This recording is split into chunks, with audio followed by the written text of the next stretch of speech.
Big ബോസിലെ മത്സരാർത്ഥികൾക്ക് ഏറ്റവും ആവശ്യം ക്ഷമയാണ്. അത് പക്ഷേ റോക്കിക്ക് തീരെയില്ല. അത് പല തവണ റോക്കി തെളിയിച്ച കാര്യവുമാണ്. അതുകൊണ്ട് തന്നെയാണ് സിജോ പ്രവോക്ക് ചെയ്തപ്പോൾ ദേഷ്യപ്പെട്ടതും മുഖത്തടിച്ചതും. മറ്റുള്ള മത്സരാർത്ഥികൾ ചേർന്ന് പിടിച്ച് മാറ്റിയപ്പോഴും റോക്കി സിജോയെ വെല്ലുവിളിക്കുന്നുണ്ടായിരുന്നു. അതിനുശേഷം താൻ ചെയ്തത് ഗുരുതരമായ തെറ്റാണെന്ന് റോക്കി തിരിച്ചറിഞ്ഞു.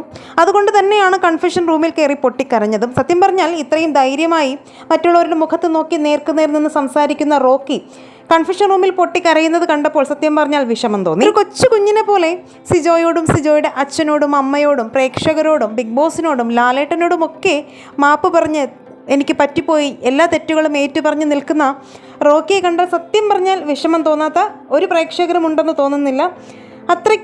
ഇത്രയ്ക്കും നിഷ്കളങ്കനായിരുന്നു അല്ലെങ്കിൽ പാവമായിരുന്നു റോക്കി എന്നുള്ള കമൻറ്റുകളും വീഡിയോകൾക്ക് താഴെ നിരവധി വരുന്നുണ്ട്. ഹൗസിൽ ഇപ്പോഴുള്ള മത്സരാർത്ഥികളിൽ ഏറ്റവും കൂടുതൽ ജനപിന്തുണയുള്ള 2 പേരാണ് സിജോയും റോക്കിയും. ശാരീരിക അറ്റാക്കുകൾ ബിഗ് ബോസ് ഷോയുടെ നിയമം ലംഘിക്കുന്ന ഒന്നാണെന്ന് വ്യക്തമാക്കിയതാണ്.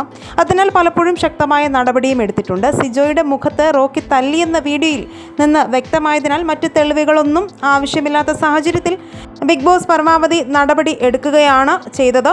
എന്തായാലും റോക്കി ഷോയിൽ നിന്നും പുറത്തായിരിക്കുന്നു എന്ന് ബിഗ് ബോസ് തന്നെ മത്സരാർത്ഥികളോട് അനൗൺസ് ചെയ്തിരിക്കുന്നു. എല്ലാവരും നല്ല വിഷമത്തിലാണ്. റോക്കിയുടെ ഈ വിടവാങ്ങൽ എല്ലാവരെയും നല്ല രീതിയിൽ തന്നെ ബാധിച്ചിട്ടുണ്ട് എന്ന് വേണം കരുതാൻ. എന്തായാലും ഈ വിഷയത്തിൽ നിങ്ങളുടെ അഭിപ്രായങ്ങൾ മടിക്കാതെ കമൻറ്റ് ചെയ്യുക. സീസൺ 6 നിങ്ങളുടെ ഇഷ്ടം മത്സരാർത്ഥി ആരാണെന്നും പറയുക. വീഡിയോ ലൈക്ക് ഷെയർ ചെയ്യാനും ചാനൽ സബ്സ്ക്രൈബ് ചെയ്ത് സപ്പോർട്ട് ചെയ്യാനും മറക്കല്ലേ ഫ്രണ്ട്സ്.